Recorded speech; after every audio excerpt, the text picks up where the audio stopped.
Good morning. Good morning. Good morning. Welcome back to another live stream of HIV news reports. I'm so excited to be here with you all today. I just want to go ahead and start off in advance that chat is still acting crazy. I honestly spent this week trying to resolve it and I just can't get around it. I changed my password, I re verified myself, and I'm still not getting around the issue. So if you are aware of what that could be, let your person know because I want to be able to talk to y'all. And be able to like chit chat and drop these links in the chat too because there's some really good stuff that's going on here. For some reason, it's just not a. It's I'm gonna try and figure it out again and see what the issue is there. Oh wait, maybe I just did. Wait, did I? Let's see here. I did. Oh, see, that was me. That was me fault. That was my fault. But you know what? It's Monday. That just brought a smile to my face because that literally all week, y'all, all week. But welcome back. Hello, hello, hello, hello, hello, and welcome. My name is Dion Dusty Lion, and I'm so excited for all of you to be watching this live stream today, whether you're watching it in real time or if you're watching this at another time. I appreciate you taking some time out of your day just to listen to what's going on in the world of HIV. This is the live stream for it. Today, we're going to be discussing news, we're going to be discussing public health. We're going to be talking about entertainment. Not so much entertainment today, as we are really focusing on some stories that are going on this week. And then also talking about a lot of events that are happening at the beginning of the spring equinox. So if you are ready to get your butt involved in some community events, whether that be in person, virtual, or hybrid, all of them are available to you, including one important one that I'll be a part of this week. But I hope you are excited just as much as I am to get started. But you know what we do before we begin, right? You see me grabbing my cup already. We take a dab of that tea. So go ahead and give me a dab. Bing! And then take a sip.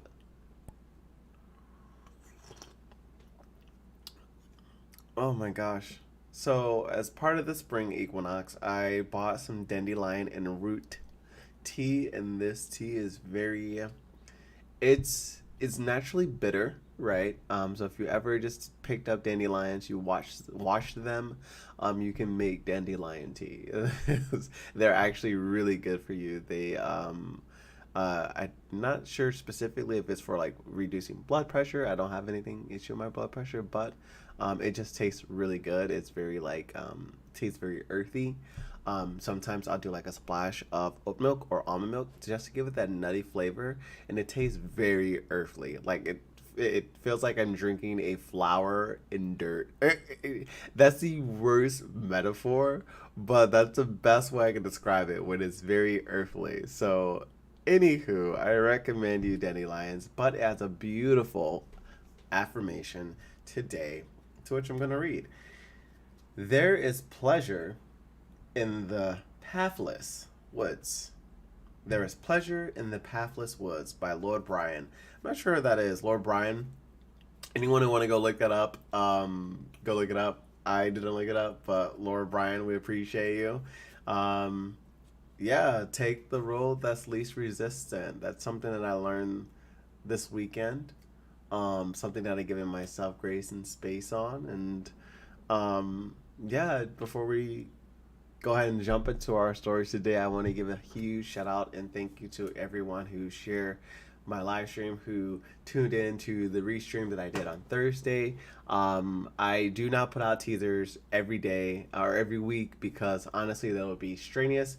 So what I do is I do teasers at the beginning of the month and just have them scheduled. And I think I'm gonna do the rebroadcast for folks who just like to watch them on the evening. Because I have a lot of you guys, or a lot of you all, tuning in for the cringe videos with me on Friday nights, and I do that every other Friday. And I see a huge viewer following on that, and I encourage you to check that out because I be cackling on there. I really do. And if you not, come on, catch your life, catch up. But today we're just going to be talking about the tea. So let's go ahead and jump right into it.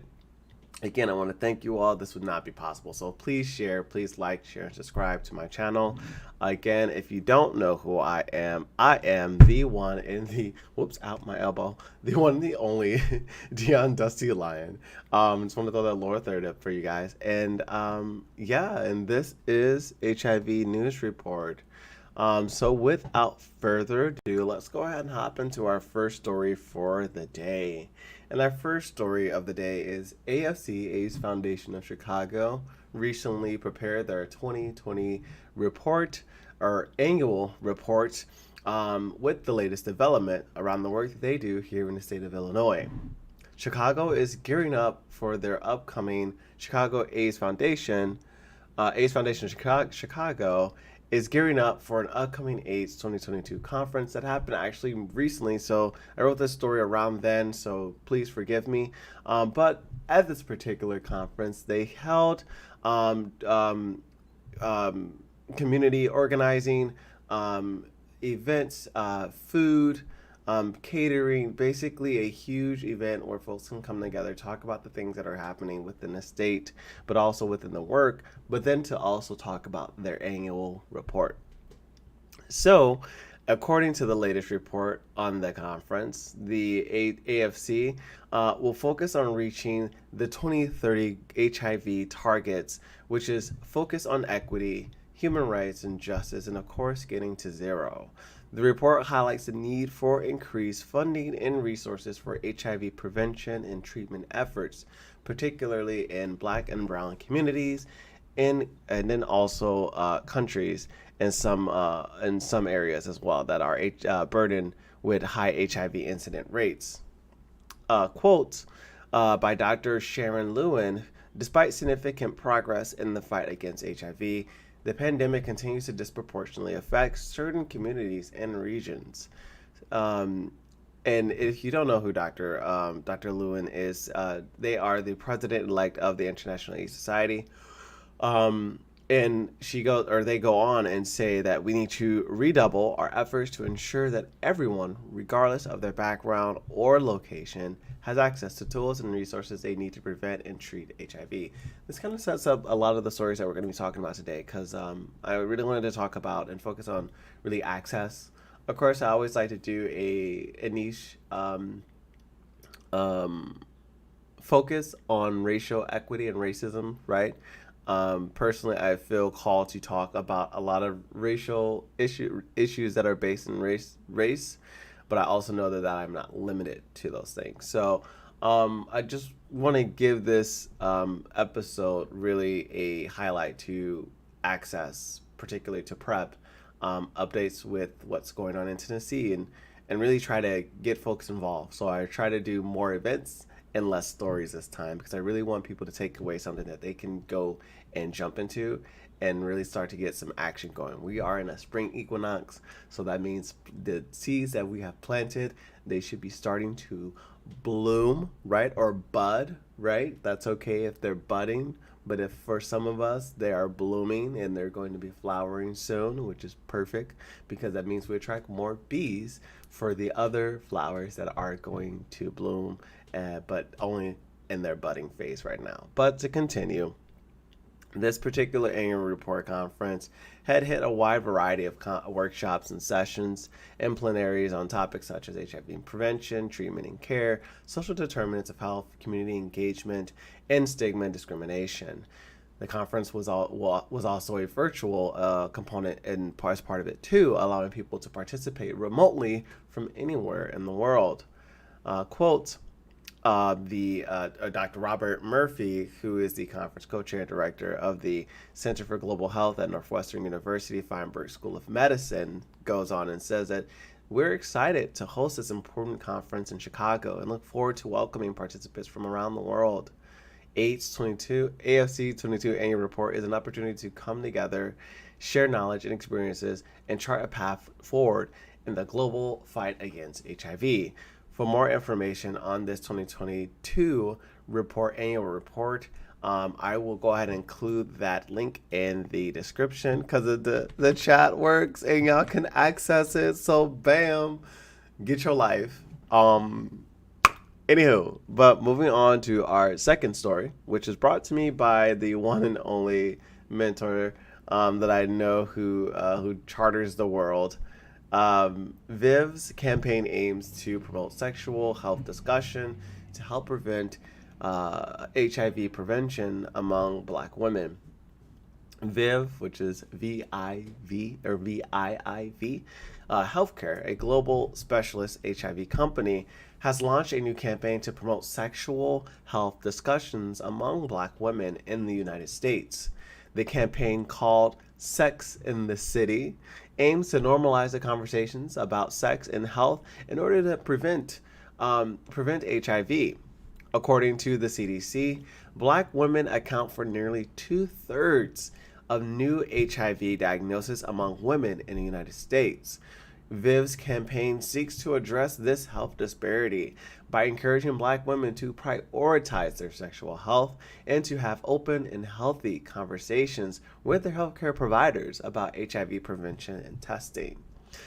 Quote, Black women have been disproportionately affected by the HIV epidemic for far too long, said Alexandra Camacho, head of the U.S. marketing for Viv's Healthcare. She goes on and states that through our Sex in the City campaign, we hope to empower Black women to have conversations with their healthcare provider about sexual health, HIV prevention, and many other things, and ultimately help reduce the number of new HIV infections in their community. The campaign includes a series of virtual conversations, events, social media components, and educational resources that promote the importance of regular HIV testing and pre-exposure prophylaxis, which is also known as PrEP, for HIV prevention. It also highlights the experiences of Black women living with HIV and encourages open dialogue about the stigma and discrimination that often accompany on an HIV diagnosis. Ooh, I see a little something going on here. Hold on, y'all. Look, sorry, my phone is also like sometimes my script. With y'all, so I gotta make sure I be paying attention. But this campaign comes at such a critical time as the COVID-19 panorama has disrupted access to HIV prevention and treatment and care services. The campaign aims to help Black women stay connected to health care services and to prioritize their sexual health even in the midst of this pandemic. We know that COVID-19 has made it more difficult for people to access healthcare services they need, including HIV prevention and care, said Camacho. We hope that our Sex in the City campaign will help Black women feel empowered to take control of their sexual health even during these challenging times. To learn more about Viv's Sex in the City campaign and to access resources for HIV prevention and care, you can visit the company's website. Viv is the name, and I'll be dropping the link in the chat where you can access this particular source and find many other stories around it as well. So, best of luck, and I just love the name of that campaign's title, Sex in the City. I was not around that time, old enough around that time to watch Sex in the City. My show was Park and Recs as a youth, but then actually I take it back. It was actually Charm. Cause Charm, my like sister's grandmother, she would always have that playing in like her bedroom, and I would just be sitting at the end of her bed, and I would just be watching Charm. And this was really around the time when I was like 10, 11, and I just had my I just had started to recover from my car accident, so I was like wheelchair bound, or I wouldn't say wheelchair bound, but I was not. I was basically I was disabled pretty much for about I want to say 8 months. It felt like a year. Yeah, actually, it was over a year. It was wheelchair and then it was cast. But I would always be in her living room or in her bedroom, sitting at her bed watching Charm or SpongeBob. Those were just the two that I would go to. So Charm was that show, but Sex and the City out here is good. I'm not bagging it, but anywho, making PrEP accessible. Updates on long-acting injectable options. So remember back in February where I spoke with you all and told you about the HIV injectable drug that you can take that lasts for 30 days and you just take one shot. And they even have a component out there where they're looking to increase the longevity, the efficacy of this injection. But this particular story, the International AIDS Society, IAS, hosted a webinar called Making PrEP Accessible, Updates on Long-Acting Injectable Options on March 30th. So this past week, and if you missed it, the webinar had provided latest updates on the long-acting injectable PrEP that includes from HP10N 083 and 084 and the announcement of the sub-licenses from the medicine patent pool to 3 generic manufacturers. Participants also heard from the speakers on the evolving PrEP landscape, on the ground approaches to increase access to long-acting PrEP, and a civil society perspective. Moderated by Renata Sanders, Associate Professor of the Pediatrics, Johns Hopkins University School of Medicine, and Governing Council member at IAS, the webinar provided an opportunity for experts in the field to discuss the latest updates on long-acting injectable PrEP and the importance of increasing access to prevention method. The webinar also emphasized the need for continued research and advocacy to ensure that all individuals have access to effective HIV prevention and tools. I listened to this just briefly, and I'm going to actually share the video. There are actually more presentations, slide decks to this actual event itself. This is the video that I'm dropping in the link. It's the first one where you can actually watch the 1 hour. You can play it in the background. It's very, very good. The second link that's included in there is actually the webinar. So you can actually access multiple slide decks of different presentations that they have in there from each of the speakers that were present.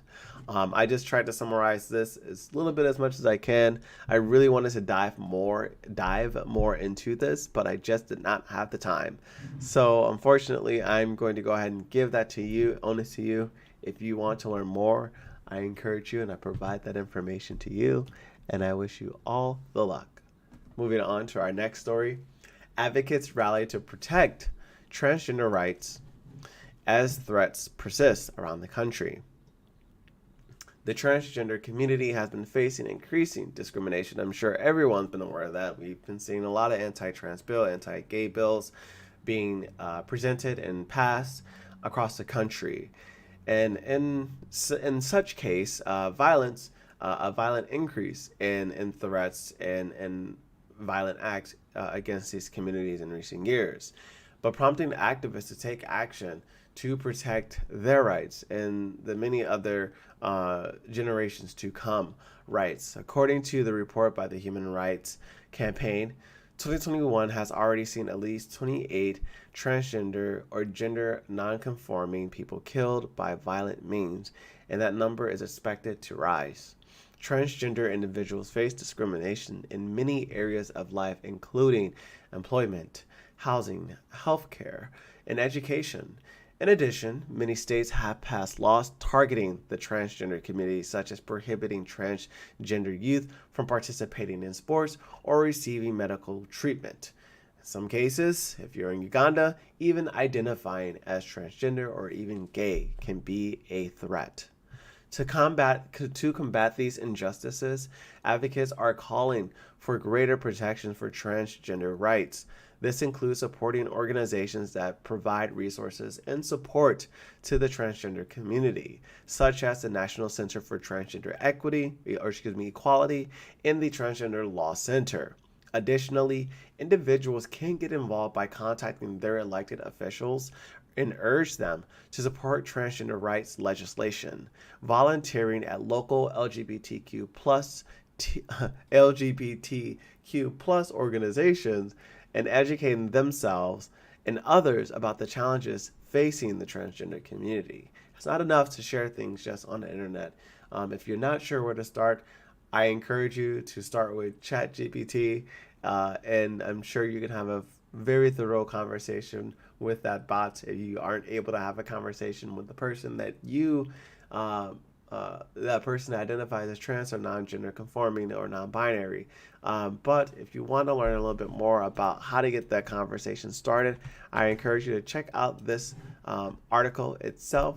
It's a very good read. It's an editorial by the senior editor, and I thought it was a great read. But I encourage anyone who does not know where to start or how to get involved, but they want to get involved, I encourage you to start here. And again, check out ChatGPT and ask some questions, and then let those questions propel you to do some search and some research and find books maybe too, to get a little bit in the head and understand what's happening in the world today. Moving on to a court ruling on PrEP that could result in over 2,000 HIV infections in next year. Experts are warning us. But a recent court ruling in the United States that could lead to a significant increase in HIV infection, according to some experts. The ruling involves a patent dispute over the pre-exposure prophylaxis, also known as PrEP medication, which is used to prevent the transmission of HIV. Currently, there are 2 drugs approved for the use of PrEP in the United States, Truvada and Descovy. Truvada's patent had expired, but it is still the more widely used drug due to its lower cost. However, the recent court ruling found that Gilead, the manufacturer of Truvada, infringed on a patent held by a rival company, and now Gilead must pay royalties to that company for the use of the patent. As a result, Gilead has announced that it would no longer sell Truvada for use as PrEP in the United States, and instead will only sell Descovy, which is more expensive. Experts warn that this decision could result in over 2,000 HIV new infections in the next year, as many people who rely on Truvada may not be able to afford the higher cost of Descovy. PrEP is considered a highly effective tool in the fight against HIV prevention, with studies showing that it can reduce the risk of HIV infection by over 99% when taken as directed. The potential increase in infection due to the court ruling has raised concerns among health advocates who are calling for action to ensure that people who rely on PrEP can continue to access affordable medication. The ruling has also sparked broader debates about the drug pricing and patent law, with some arguing that the current system is not adequately serving public health interests, which is very true if this is the case. Is it about money? That's a great question, because I when I read the story, I really just thought to myself, is this about money, or is this just about like what's right or wrong? I get that if I had a patent, I would want to be paid too, but I think my moral compass is a little bit stronger than others. So if I know that my patent is actually helping people, I just hope these companies work out some sort of deal, because this is a huge setback for many folks as we are continue to try to increase access.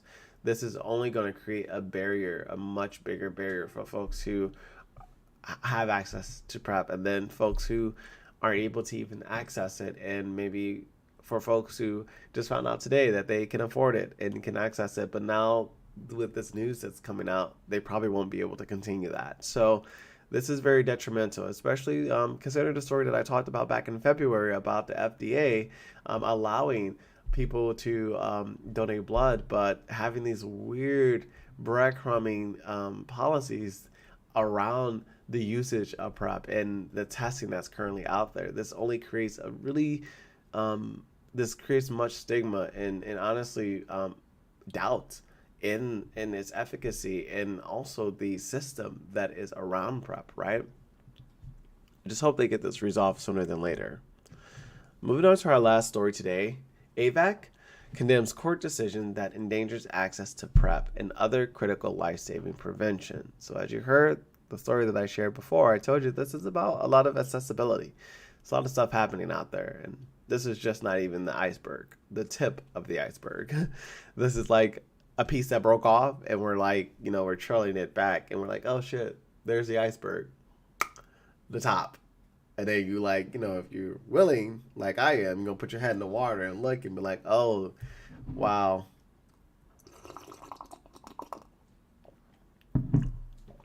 AVAC, a nonprofit organization dedicated to ending the AIDS epidemic, has condemned a recent court decision in the United States that threatens access to PrEP and other critical life-saving prevention interventions.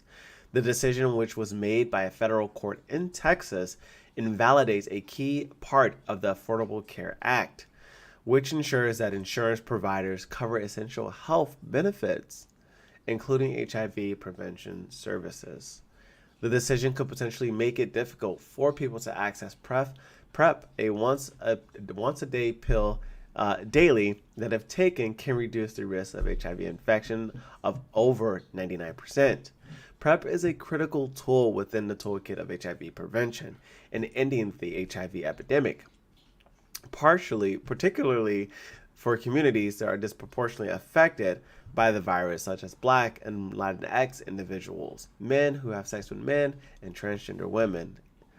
AVAC has called on the U.S. government to take immediate action to ensure that people can continue to have access to PrEP and other life-saving prevention services. The organization has urged the government to appeal the decision and to explore other options for protecting access to essential health benefits. Get behind AVAC, y'all. Get in the choice agenda. Get under those newsletters. Anywho, in a statement, AVAC Executive Director Mitchell Warren said, "This decision puts the health and lives of millions of people at risk. It is essential that the U.S. government takes immediate action to protect access to PrEP and other critical prevention intervention." AVAC is encouraging people to get involved in advocacy efforts to protect access to PrEP and other essential health benefits. The organization has provided a list of resources and actions steps on its website, including contacts for elected officials and how you can contact them, sharing personal stories about the importance of PrEP, and joining advocacy campaigns. If you are wanting to access all of that beautiful information and you're wanting to support AVAC and you're like, yeah, Texas, you done fucked up, then you need to be going to this link and you need to get that. You need to access it now, today. Get to it. Do it now. Don't wait. Don't hold your tongue. Don't wait, because the stuff's not gonna wait for us. And baby, we got work to do. Okay. With that being my last story, we're gonna jump right into some events because we have a lot of events going on today. So, and particularly with today's events, we're going to be talking about our first event here, and I'm going to get that posted up here, which is our Centering in Celebrating Cultures and Health.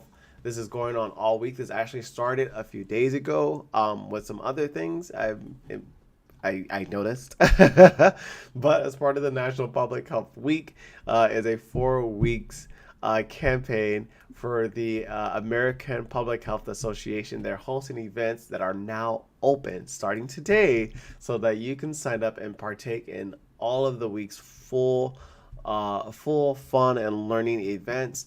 I highly encourage everyone to get involved on this National Public Health Week.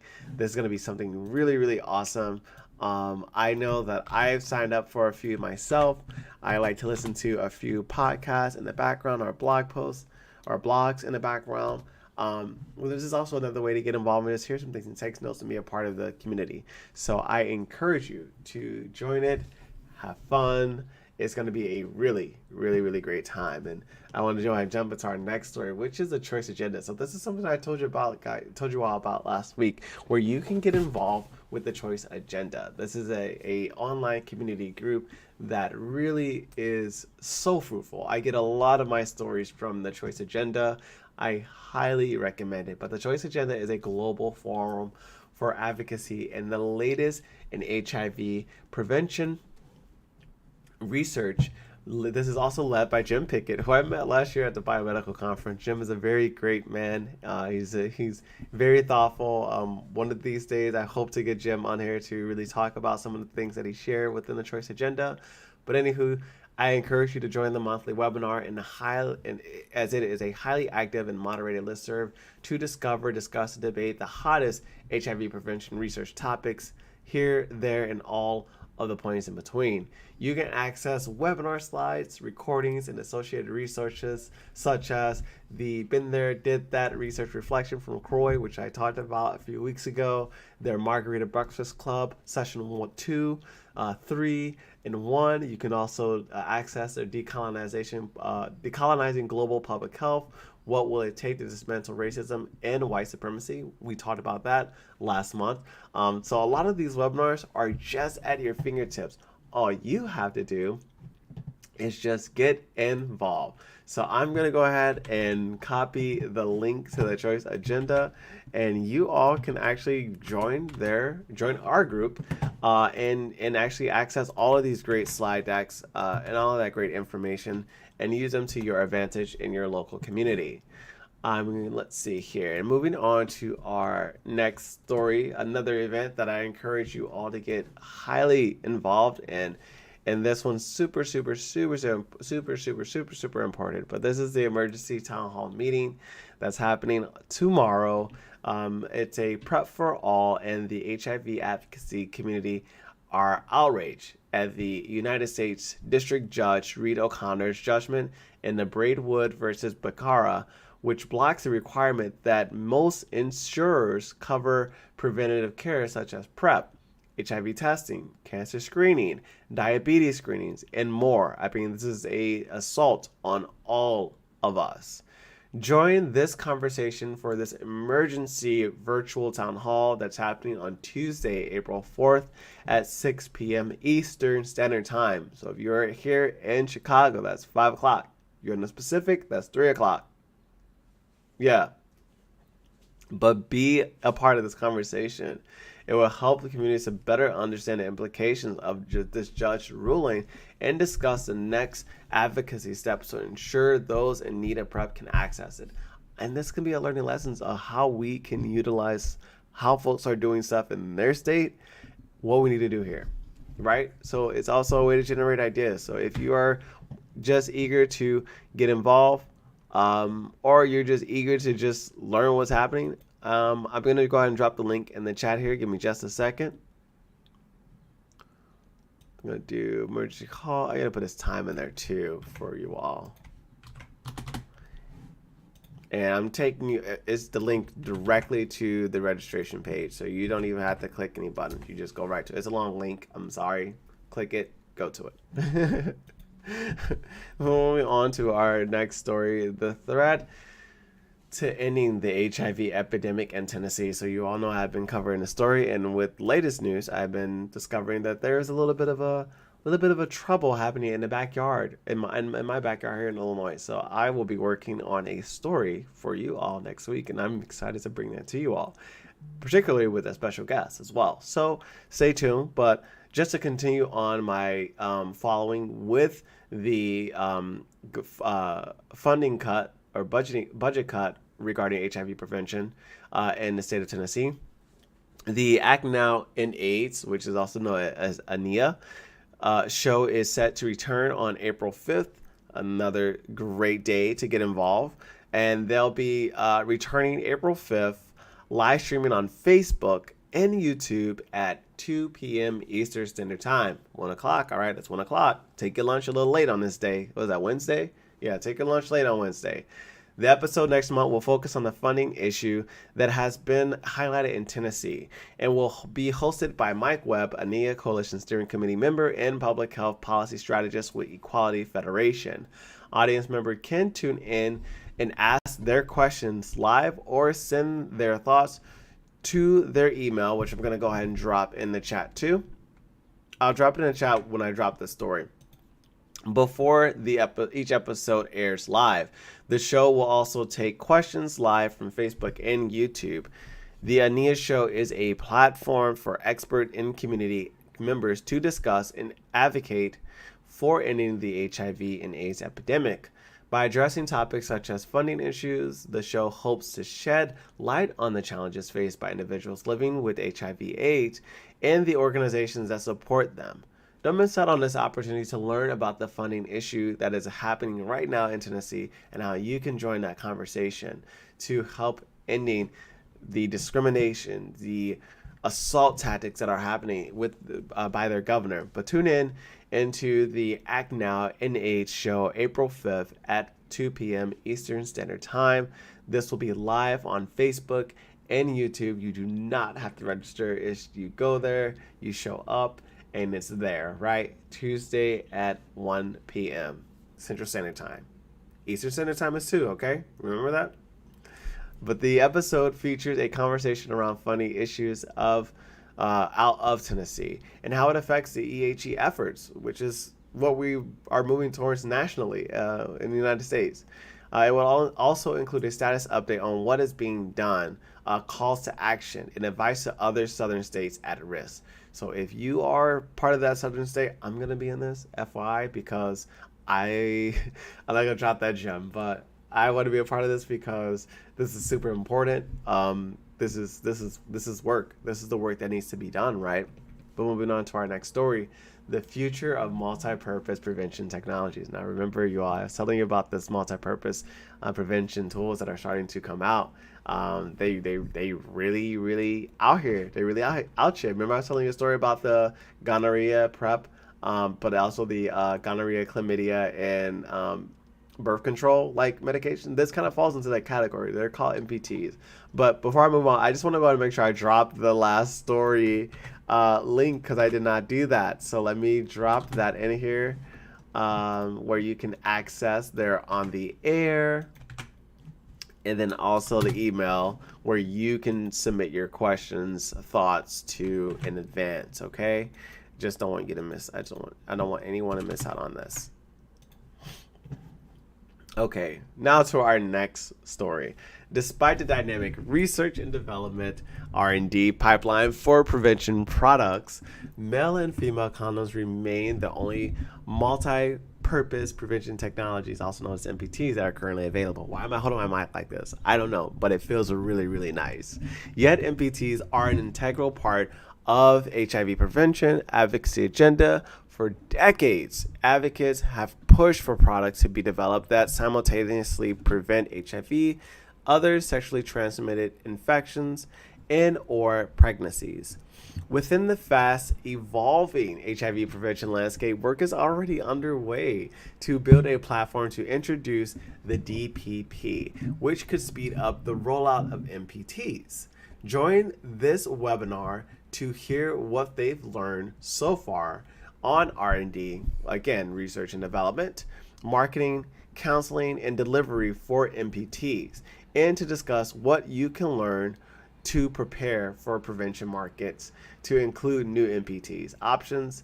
The speakers will include Ruth Akulu, you have Gregorio Millet, Dr. Tesla, Palanine Phillips, and of course, Mr. Witz.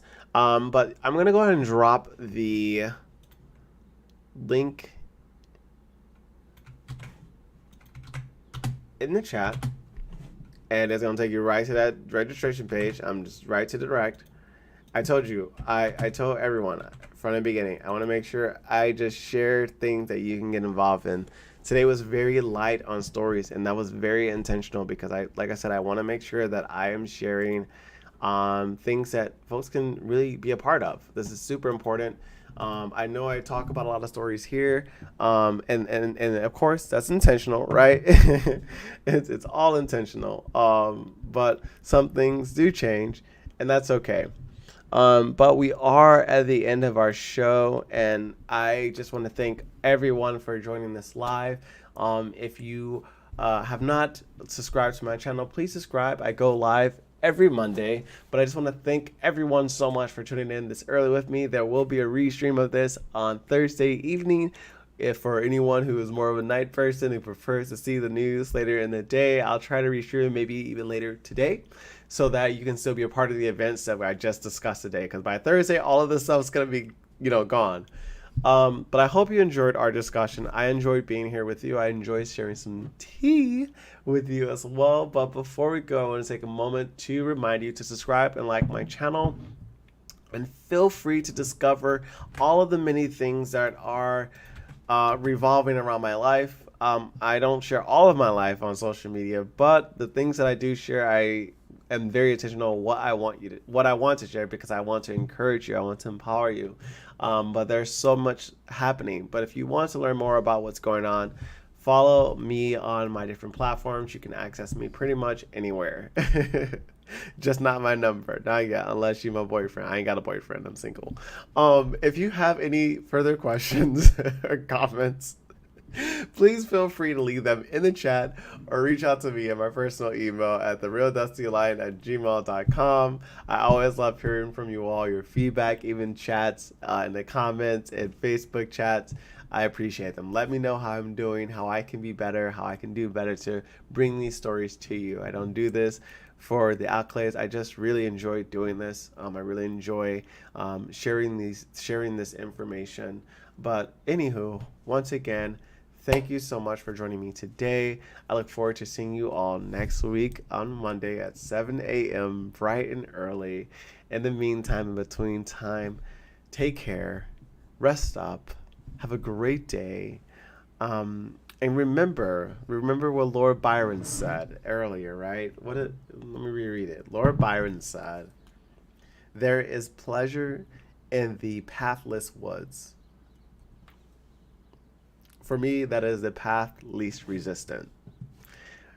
Do what you want with that information. As always, love you all. Have a great night. Mwah. Bye.